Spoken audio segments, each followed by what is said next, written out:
Did you inherit $1 million from your grandparent, or are you about to become wealthy from someone else's hard work? If you say yes to these questions, this show is not for you. You, the hardworking, committed, and ambitious professional who have a 9-to-5 corporate job or a 12-hour shift worker keeping the assembly line running. Perhaps you run your gig as a freelancer, or maybe you run a small business. You are in the right place. Welcome to the Career Evangelist Podcast, where you get your weekly tips, ideas, strategies, and inspiration to find purpose in what you do so you can build a career you are passionate about and live a fulfilled life. Here is your host, Bola Alabi.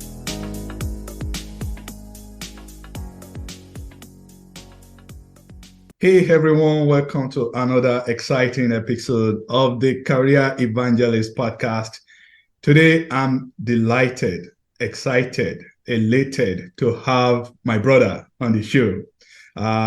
So with David today, we are going to be talking about personal and professional growth. We'll talk about transformation. You guys know already that I love everything about transformation and personal growth. And we are going to talk about how to link this with your career and personal life. I'm not going to keep you guys waiting any further. So I'm going to bring in my guest, David. Hey, David, how you doing, man? I'm cool, Adebola. I'm good evening from here. I'm excited to be here. Awesome work you're doing on the show. Well done. I'm excited to be here. I'm good. And thank you for having me. I count it a privilege. Thank you so much. All right. So we happen to belong to the same community. We both came from Nigeria. There are quite a number of Nigerians that listen to this show. The majority of my listeners are here in the US, and I have some also in the UK. And I know you happen to live in London. So how is the weather over there in London? Summer now and a lot of pollen. Grateful to God that this year we didn't have the heat at the level that was predicted. So it's been a mix. Little rain, British summer is very nervous. Little rain, some sun, some pollen, some dryness, but generally good summer. We still have about 3 or 4 more weeks, 5, 6, and then we are back to the colder times of the year. But at least for now, okay, we can still take a walk. So I must confess, I'm jealous of you because here in Houston, it is constantly and consistently hot. So I know. You guys are definitely enjoying a better weather than us. But like you said, we give thanks to God at least for being alive and enjoying the weather. So that's what I'm going to say. So, absolutely. David, can you introduce yourself to my listeners? They want to know you. You are a productivity guy. You want to help people to grow personally in their profession. So they want to know you, what you have done in the past, what you are currently doing, and of course, how they can tap into your wealth of experience. All right, my name is David, my African Yoruba name, Adeoye. My surname is Abodunrin. I have been in my career for over 2 decades. My first job technically was in the year 2000-ish was when I did got my first job as a surveyor apprentice back home in Lagos. And then right then I was in my undergraduate years at the Lagos University where I studied electronics computer engineering.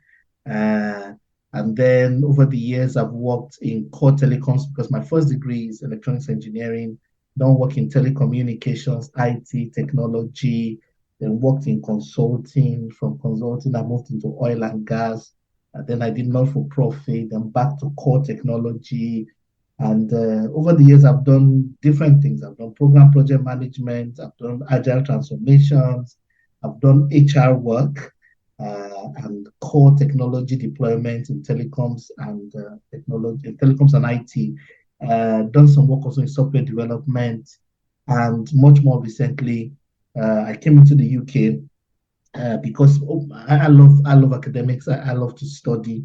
It's one of my strong value systems. You can't find me without a book around me. So learning for me is the philosophy of my life. Some say, "When will you stop learning?"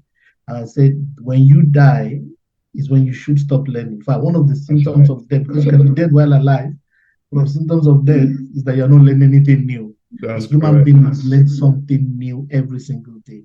And so recently, I just finished my 2 master's degrees. I went for my MBA year 2020-21 at the Hult International Business School here in London. And then after which I proceeded to have a second master's MSc degree in cybersecurity, threat intelligence, and cyber forensics at University of Salford in Manchester.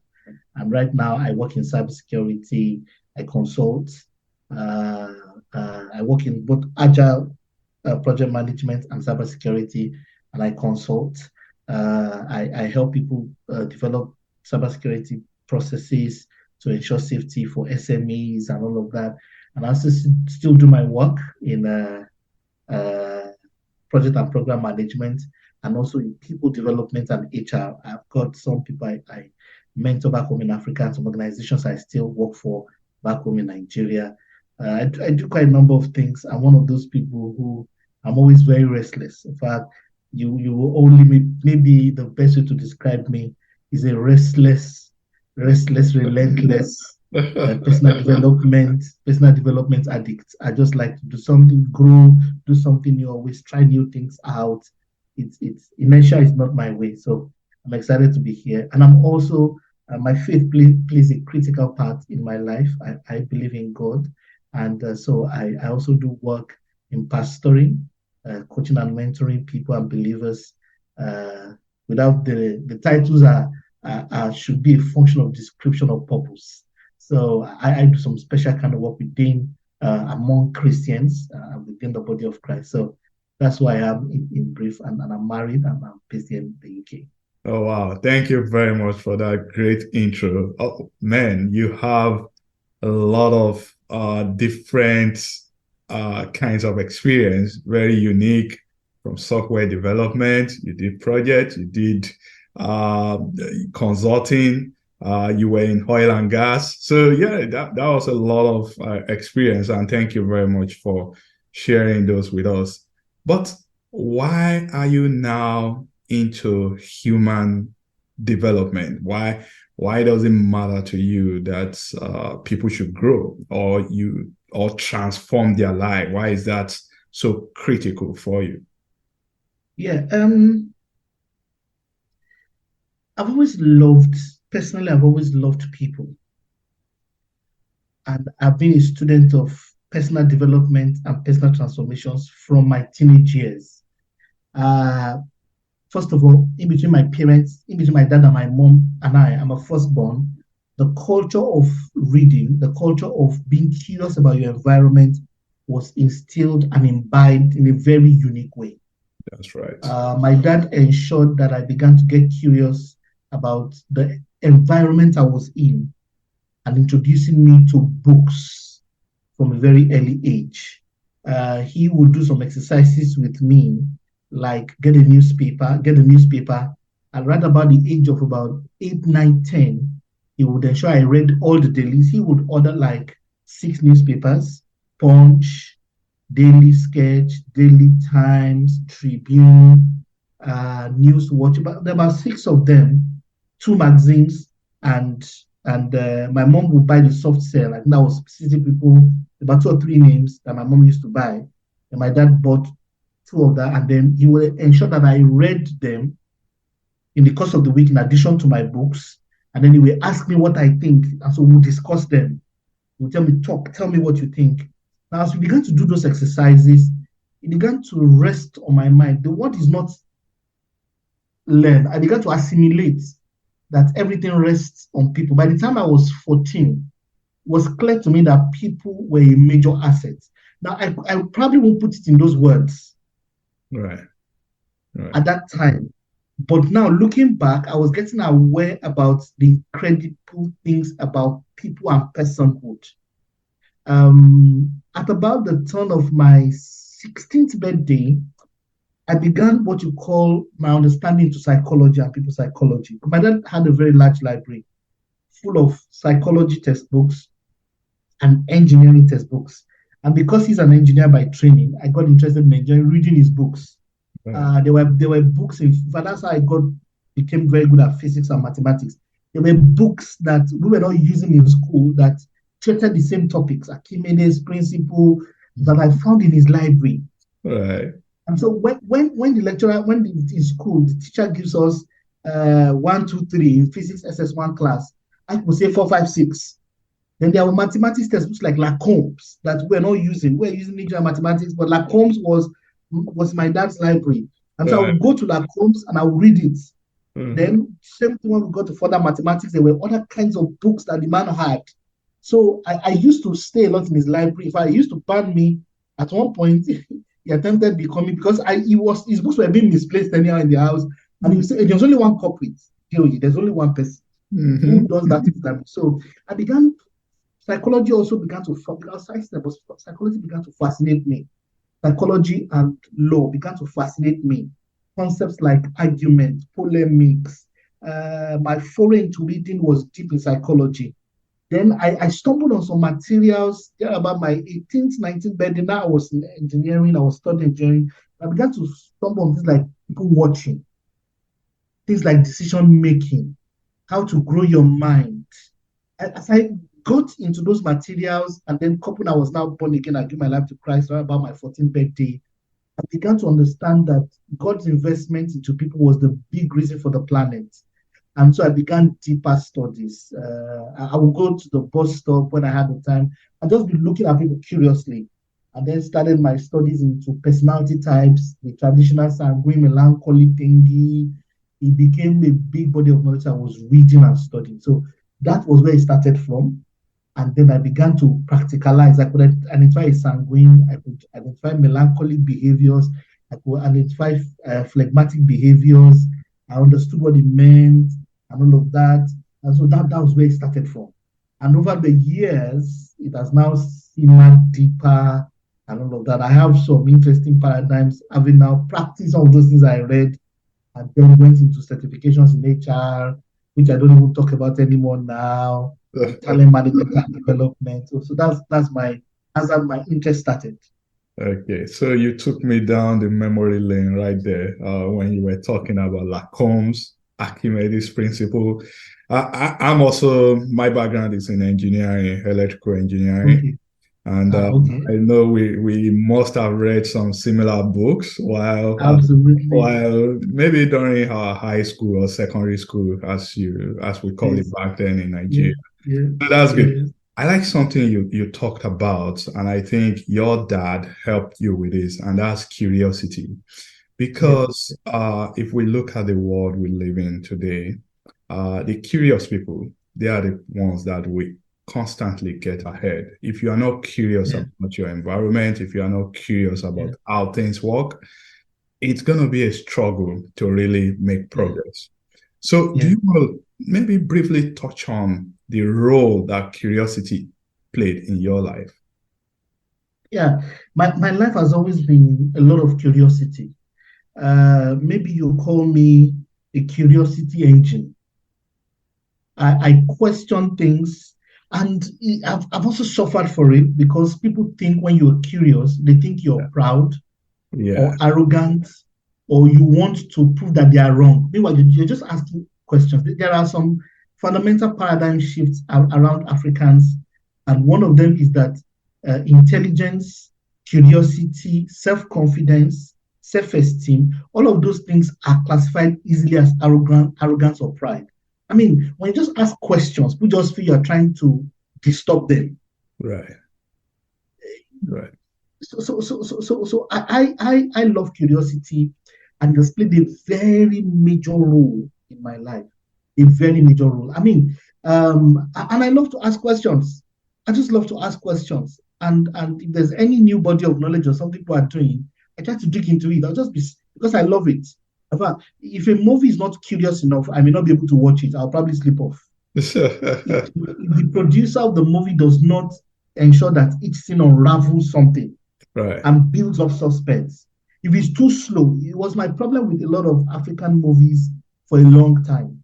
Now there are some producers who are now working on it deliberately. They build curiosity there's something unfolding. But once it's too predictable, it's actually boring. The uncurious life is not desirable. The person, after you get to the place where there is nothing new you're looking for, when you're not asking any new questions, it may be the beginning of death. It may be the end of the person. So curiosity is a very powerful thing. And the difference between successful people who change the world and those who just live through it is their curiosity levels. They're not more brilliant. They don't have access to more money. They don't have access to more capital. It is curiosity. For example, money, what do you call that thing now? Money, $1. Right. There is a way you can spend $1 on curiosity, and there's a way you can spend $1 on living. The outcomes will be different. Now, when you spend $1 on living, you may get satisfaction. When you spend it on curiosity, you may not get anything. It may not be tangible. It may look like you drop the money down the drain. But trust me, you are a better human being in the longer run. Curiosity is expensive. That's the problem. Right. It's a very expensive venture. Why did I go for an MBA that was that expensive at that time? Curiosity. When I looked at all the schools, I got admission. And when I got to this course, what is big that they are paying this kind of money? Then I began to interact with them, their faculty, the people that are there. I said, let's give this one a try. And then some friends asked me, I said, why are you going for the MBA? Then after the MBA, how come now I went to go and do MS in cybersecurity? I am a shameless learner. When it comes to learning, I can ask a 2-year-old to show me something. It doesn't bother me. Okay. No, that's... Ask a 50-year-old doesn't disturb me. I don't feel, no. I say, this thing you did, how did you do it? This, can you sleep? In the UK, they speak very fast. And there's a way they speak. I don't understand. As an African, so I go, excuse me, I'm sorry. I didn't understand what you said. So, but many people are too self-conscious. Yeah. And then they, no. I would say, what you said now, can you please say slowly? So the fear to be stupid, the fear to look stupid, the fear is what disturbs curiosity. The fear to look like an outsider doesn't allow people to, express their curiosity. But no, all of those things I've learned over the years to cross by humility. So one other thing that you love talking about is personal transformation. And I'm wondering if you have like stage by stage or step by step to help people transform their lives. Because if you think about it, there are many people out there that the essence of life is not there for them. They do not have any meaning, any purpose for living. So let's help them to transform their lives. So what are your tips or ideas on that? Yeah. You just asked a very, very deep, and these are quite passionate topics for me. So I'm struggling not to burn the few minutes we have together, and I'm not able to help. But personal transformation is a personal journey. You cannot litigate, you cannot administrate in bits and pieces the human soul. It's a work of a master art called the Almighty God. It's a personal journey. So your personal transformation is not my personal transformation, is not another person's. Everybody has their own journey, but everybody will transform. Now, what you will transform into is what you can take control of or not. If you leave it to its natural self, it's going to grow like weed. So the first principle is that you must take charge of your personal transformation, because you are transforming, you are changing. There was a time, I just checked the mirror a few days ago, just like you. I found out that there's gray hair. Man, what's going on here? I found out I was getting bolder more. I was like, oh, what's going on here? Chairman, I'm transforming.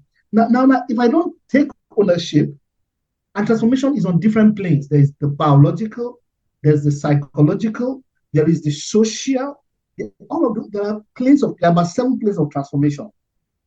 So we must change ownership, we must take ownership of that transformation. Otherwise, it's going to drive us to where we don't want.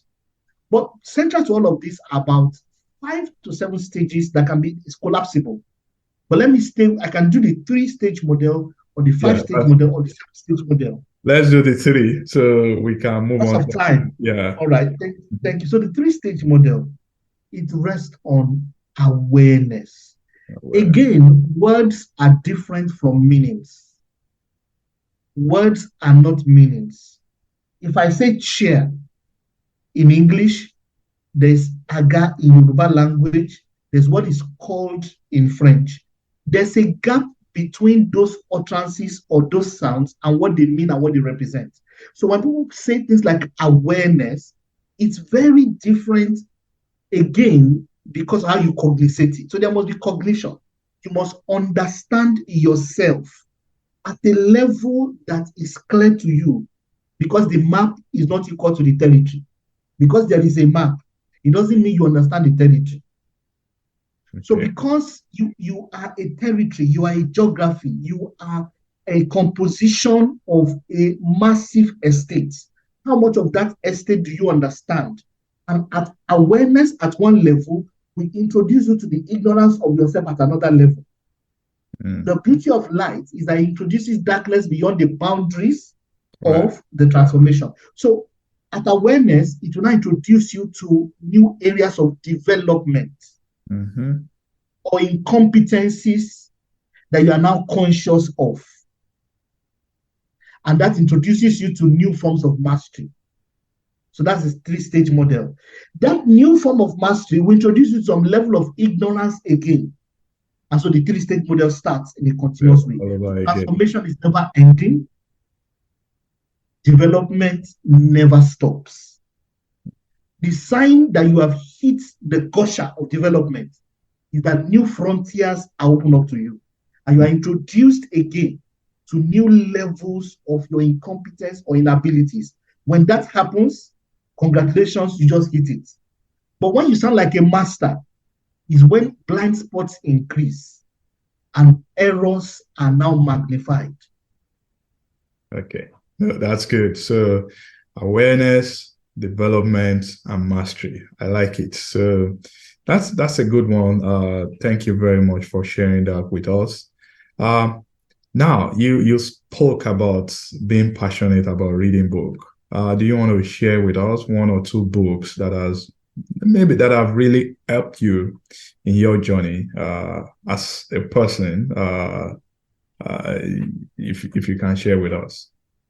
Yes, success is never ending, failure is never final.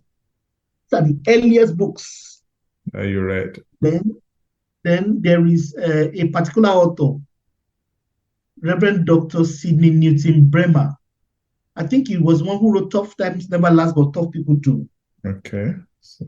Then there's the material by Vincent Norman Peale about positive thinking or something like that. Okay. Those were the earliest books that my father ensured that I read, plus a chapter of Proverbs per day for 30 days. Read a chapter of Proverbs like that for 6 months, then pray the prayer of Ephesians 1 and Ephesians 3. Do this for a course of about 6 to 9 months, and you will see your life transform. You see, the human soul is an engine that can go from version 1.0. So there can be audio yet 1.0, 2.0, 3.0, 4.0. And lastly, you can grow your soul so that you are stronger than your adversities or limitations. So personal transformation and growth is a success, is a capability game. So there are some problems that won't attend to prayer, neither are they sensitive to anything else except your growth level. So in between these materials I recommended, a journey can start. There is no way you do those things I just said now. And that's actually my core formula. I've seen this help a lot of people. There have been people, because some people, they don't even know where to start from. It's so internally, it's so dark and it's so deep into where they are at. But the prayers of Ephesians, which is an internal betting, is an internal connection. When that connection happens, the work of the coach or the external person is very limited. But if the soul is still dark, you are battling communication. We don't even agree on the alphabet. How do I tell you need to succeed when you don't even know A, B, C, D, E, F, G, H up to Z? That's the best illustration I can give. How do I need to tell you need to be up and doing? What is up and doing? When somebody has not eaten 3 square meals a day, when somebody is dealing with the physiological end of their existence, they are dealing with Maslow's theory of they are the lower point of the hierarchy. They are battling with getting Wi-Fi. They are battling with making a meal a day. We need internal dawning of light and an internal connection. When that connection happens internally, the remaining is easy. How do we get that internal light to switch on? When that light is switched on, the Bible said the prodigal son came to himself. Then you know where you are. Your cognition gets light.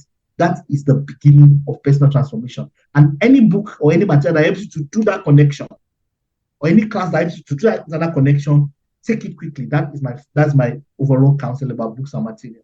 Thank you for sharing that. So I was going to touch on that spirituality, but you already spoke about it. But I want to hear from you. How do we balance that spiritual requirement versus what you as an individual need to do so that you can transform your life? Because I think what you are saying is that you need both, right? But what we've seen, especially in Africa, is that most people, they will take one, maybe only spiritual, and they will fail to do what they ought to do so that they can transform or grow personally and professionally. I want you to, maybe in 1 or 2 minutes, talk about how to bridge that gap, considering spiritual and what you must do by yourself. Yeah, you see, spirituality is not religion. Okay. And maybe at another time, we'll talk about something called spiritual capital. Okay. The size of your Bible and the cliche and speaking in tongues and everything you are doing must translate and be denominated in reality. Everywhere he went, my Lord was doing good. Mm-hmm. Almighty healer, healed the leper. When the people saw him, they started shouting. Everywhere he went, my Lord was doing good. Now, what good and capital can we adduce your spirituality? The faith of our Lord Jesus Christ, I stand, and anybody can enter into a bigger debate about this. I'm ready because I do Christian homiletics and what do you call that thing? And when you defend the Christian faith, I forgot the name of that phrase. I just left the mind. We must touch society's spirit, soul, and body. When Jesus went to the cross, it was an encounter with the spirit, the soul, and body of man. It was total redemption. Whatever you do that is spiritual, spirituality has capital that can be deployed for value. When all of that is not translated into physicality, so that it touches the physical realm of your existence and the market import of, and that's not money alone. The market also involves every form. That's why my Lord was doing good. When the people saw him, they started shouting. At the end of the day, people must feel the import of the life of Christ or whatever spiritual persuasion you belong to. If it's just nuisance value that you have, so that when we remove you from society, you are a major chaos. If that is all, if it is chaos value you have as a believer or whatever persuasion you have, then keep that in your house. It doesn't benefit society. But if when we work with you, we feel a particular capital deposited, joy, patience, kindness is capital. If I have a carpenter that has joy, patience, long suffering, I'll give him work than the guy who has a lot of skill as a carpenter. But you cannot carpent anything. You don't permit my use of carpentry. You can't do carpentry work. You advertise as a carpenter, but what you have is love, joy, and this big Bible. You have all the 9 fruits of the Spirit and all of that. You'll be good as a friend and a brother. But when it comes to that value of doing the work of carpentry, please don't model the place and misrepresent us. That's being fraudulent. Okay. So that's my own philosophy, or that's my orientation around spirituality. Okay. It must lay on top of value and deliver value. It's all about value. You must be value driven. Thank you very much for sharing that. And finally, David, where can my listeners find you so that they can connect with you and be a part of your journey as you continue to transform the world? Thank you so much. I'm available on LinkedIn. Anyone can drop me a message on LinkedIn. I respond almost immediately. I'm also on Facebook as my name at Adeoye Abodunrin. Just my name like that at Adeoye Abodunrin. I'm on Instagram, same name at Adeoye Abodunrin. You'll find me there. Any of those platforms, you can easily send me a message. I will certainly respond. If you want us to connect on anything, career, whichever way, I love helping people a lot. I'm having upcoming career seminars around the secrets of transformation. Be announced on all my social media pages when the time comes. It's going to be somewhere in the month of September. I'm also having something around the School of Wisdom for people who want to transform their souls. That is an in-depth study of the book of Proverbs in a very dynamic way, one at a time. We want to transform, and it's not a large class. I mean, I do all those things, and it's free, totally free. I just want people to grow. We have a need for much more developed souls in the world. A lot of things are happening, and we need people whose souls are more developed and wiser. Yeah, that's good. Thank you very much. It's been awesome having you on the show today. Thank you for all the wisdom that you've shared with us. I'm sure my listeners, they will find everything beneficial. Thank you, David. Thank you so much. It's been a very great privilege being here. Thank you for having me. I appreciate the good work you're doing. Thank you, and God bless you. Amen.